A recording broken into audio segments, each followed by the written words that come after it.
Manifest destiny basically says, see that, that river, let's dam it. See that forest, let's calculate the board feet. See that canyon, what minerals can be extracted. And that's okay. And we've done that with 98% of the continental United States.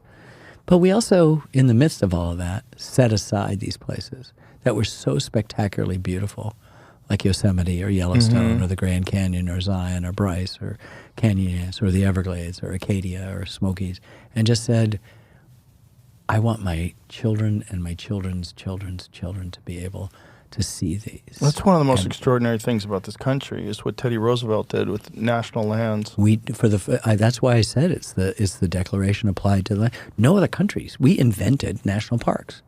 Every other country has followed suit because we were saying land does not belong to a monarch or to the nobleman or to the very rich.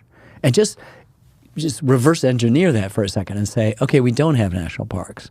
So Yosemite and Zion are gated communities. You maybe have one little observational place along the Grand Canyon to look. The Everglades was long ago drained and is golf courses and strip malls and apartments. It's one of the most diverse ecological environments on Earth. As flat as it is, it's just spectacularly diverse. It's kind of a mess now. Yellowstone would be a down on its luck heyday in the 1950s amusement place called Geyser World. And so, but it's not that. You and I, and everyone within the sound of my voice own the most beautiful spots on the continent, and I would argue in many cases the most beautiful spots on the earth. Yeah. It's pretty great. And it gives us that unfettered ability to go into nature, to get off the trail, which 90%, we can admit it, there's nothing wrong with that. 90% of the people stay within 100 yards of any trail, but to get off the trail and go out and see the magnificence of this planet. It's the Colorado very River. humbling.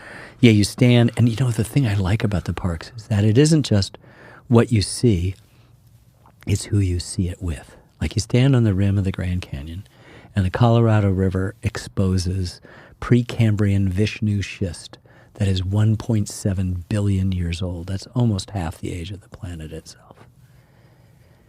But the Grand Canyon works if you also are holding somebody's hand, right?